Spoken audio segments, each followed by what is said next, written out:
J'aperçus Barès pour la dernière fois à l'enterrement de Marcel Proust. Il attendait sur le trottoir, devant Saint-Pierre de Chaillot, coiffé de son melon, le parapluie accroché à l'avant-bras, et il s'étonnait de cette rumeur de gloire autour de ce mort qu'il avait bien connu et assez aimé, je crois, sans rien soupçonner de sa grandeur. Enfin, ouais, c'était notre jeune homme, me répétait-il, voulant signifier par là qu'il avait toujours situé Marcel Proust de l'autre côté de la grille du cœur, avec les adorateurs et avec les disciples, le plus intelligent et le plus fin de tous, certes, et celui qui savait brûler sous les narines de chaque maître l'encens le plus flatteur. Mais qu'il pût un jour enjamber la sainte table et prendre place à côté de lui, c'était ce dont Paresse, ni d'ailleurs aucun pontife de sa génération, ne se fût jamais avisé. Ah, Proust, gentil compagnon, quel phénomène vous étiez, et moi alors quelle désinvolture à vous juger, à vous Barès, à Jacques Rivière, lettre du 2 décembre 1922, parue dans l'hommage à Marcel Proust. Proust dérobait son propre génie dans la fumée de l'encensoir qu'il balançait au nez des hommes de lettres et des dames chez qui il dînait. À la faveur de ce nuage, pendant des années, il construit son œuvre, empruntant aux gens qu'il couvre de fleurs, des anecdotes et des secrets, s'engraissant de toute destinée qu'il traverse. Et tout à coup la nuée s'ouvre, et leur jeune homme, éternellement jeune, se dresse au-dessus des vieux maîtres déconcertés. Quelques-uns le prirent fort mal, non certes Barès, à qui l'œuvre nouvelle ne pouvait porter ombrage, mais Bourget, qui feignait de rire du maniaque acharné, me disait-il, à disséquer les pattes de mouche, était trop fin pour ne pas entrevoir qu'à la recherche du temps perdu étendait sur ses propres romans une redoutable ténèbre. Ce monde de mensonges, d'un cœur de femme, de la duchesse bleue, que Bourget avait observé derrière son monocle, Proust, après se l'être incorporé, le faisait surgir du dedans de lui-même, tout mêlé à sa propre durée. Quel drame que cette soudaine occupation du ciel littéraire par la constellation proustienne. Être déclassé au bord même de sa tombe, lorsqu'on a déjà un pied dans le néant, c'est peut-être ce que Bourget a obscurément ressenti. Mais c'est ce qu'a coup sûr connu jusqu'au désespoir, comme il apparaît bien aux dernières pages de ses mémoires, le comte Robert de Montesquieu. Celui-là a vécu assez longtemps pour découvrir qu'il ne passerait la postérité qu'autant qu'il avait plu au petit Proust de se servir de lui. Et quoi, ce snob à demi-juif, qui buvait du regard le noble comte et le couvrait de flatteries, dissimulait donc un témoin incorruptible, un de ces génies qui enregistrent non seulement l'apparence, le geste, la voix, mais l'intention cachée et la fixent dans une création éternelle? Qui ne s'y serait trompé? Marcel Proust n'avait rien de l'observateur professionnel. Il vivait de votre vie, vous admirait, vous aimait, prenait sa part de vos ridicules et de vos vices. C'était un virtuose de la brouille et du raccommodement. Mais tout s'engouffrait en lui en ce temps qu'il avait perdu avec vous et qu'il devait redécouvrir plus tard, grâce à un bon usage des maladies dont Pascal ne s'était pas avisé. Il y eut un écrivain pour mesurer l'importance de Marcel Proust et pour en être accablé, mais sans bassesse ni envie. Ce fut le charmant René Boilève. Il avouait sans phare que Proust avait accompli ce que lui-même avait rêvé.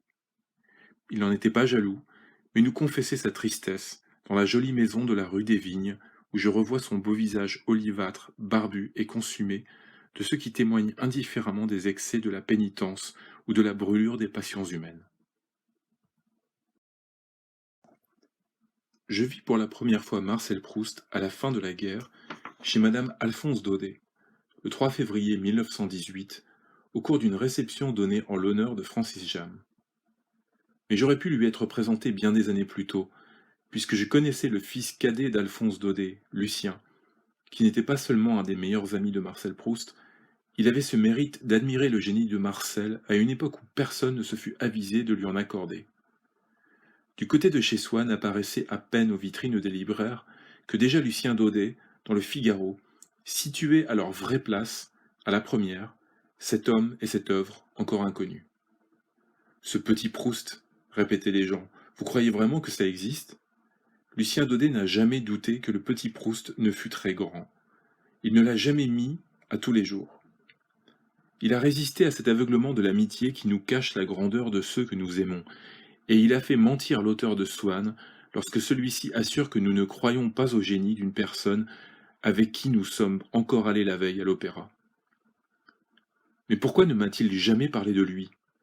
Je sentais bien autour de Lucien Daudet une présence, une influence, et comme une ombre un peu étouffante qui nuisait peut-être à son propre épanouissement. Comme il s'amusait souvent à imiter les gestes et les rengorgements du comte Robert de Montesquieu, je croyais que c'était par ce personnage qu'il était impressionné, et j'en rougissais un peu pour lui. Mais Lucien Daudet, au lieu de me confier qu'il avait un ami génial auprès duquel il allait m'introduire, m'annonçait par exemple: Je vais faire pour vous une chose très importante. Je vais vous présenter à la marquise d'Érag. Influencé par Balzac, je croyais naïvement au salon comme seul un provincial peut y croire. Je me souviens, en 1910, d'un dîner chez la duchesse de Rohan, en l'honneur du comte Serzine, ambassadeur d'Autriche. Je ne sais ce qui m'avait mérité cette rapide promotion des thés poétiques de la bonne duchesse où se réunissait la plus étrange faune du Paris d'alors, au grand dîner diplomatique où j'admirais pour la première fois la parade d'une livrée nombreuse et magnifique. Ce fut peut-être ce soir-là que j'eus la surprise de voir Parès en frac errer sous les lustres de la duchesse. Je ne suis ici que pour rencontrer cette ravissante petite princesse Bibesco, me dit-il. Avez-vous lu Les Huit Paradis? La silhouette entaillée dans la facette de sa prunelle, comme eût dit Proust, s'était toujours astinée à Ravian, une périe. Ce fils de la morne Lorraine rechercha toujours dans les femmes ces anges des nuits d'Asie qui, à Paris, se déguisent en princesses des Balkans. Mais c'est de Proust qu'il faut parler maintenant. Bien que nos amis communs n'eussent pas songé à nous réunir, son existence et son génie me furent révélés par la traduction de Sésame et les lys de Ruskin, dont Marcel Proust avait écrit la préface. Dès les premières lignes de cette préface, je me sentis sur la frontière d'un pays inconnu. Que Gide ait eu entre les mains le manuscrit du côté de chez Swann, et qu'il n'en ait pas d'abord été ébloui, c'est ce que je n'ai jamais pu comprendre, moi que cette simple préface, elle est reproduite dans Pastiche et Mélange sous le titre Une journée de lecture, plongea dans une sorte de stupeur. Dès lors, je ne cessai d'interroger les gens sur Proust, et l'on me conta son étrange vie recluse, où je n'espérais pas que je pusse jamais pénétrer. Si je possède un exemplaire du premier tirage du côté de chez Swann, c'est qu'à peine eus-je déchiffré le nom de Proust dans les vitrines d'un libraire, je me hâtai d'acquérir le livre. Mais il me fallut attendre le 3 février 1918 pour rencontrer celui des auteurs vivants que je souhaitais le plus connaître.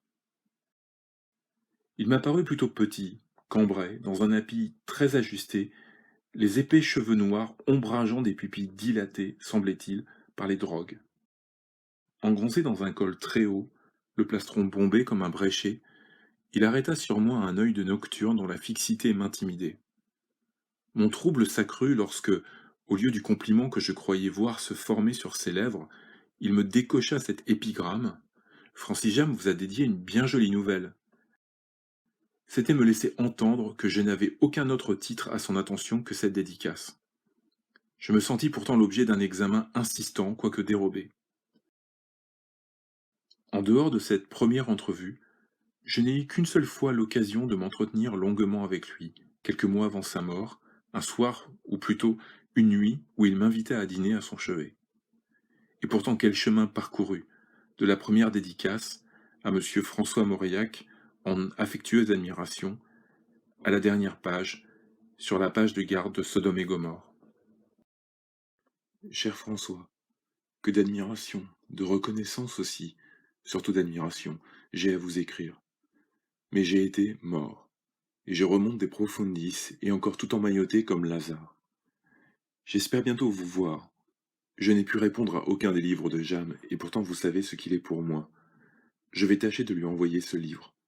Mais la vie ne revient qu'à compte-gouttes. Votre ami, Marcel Proust.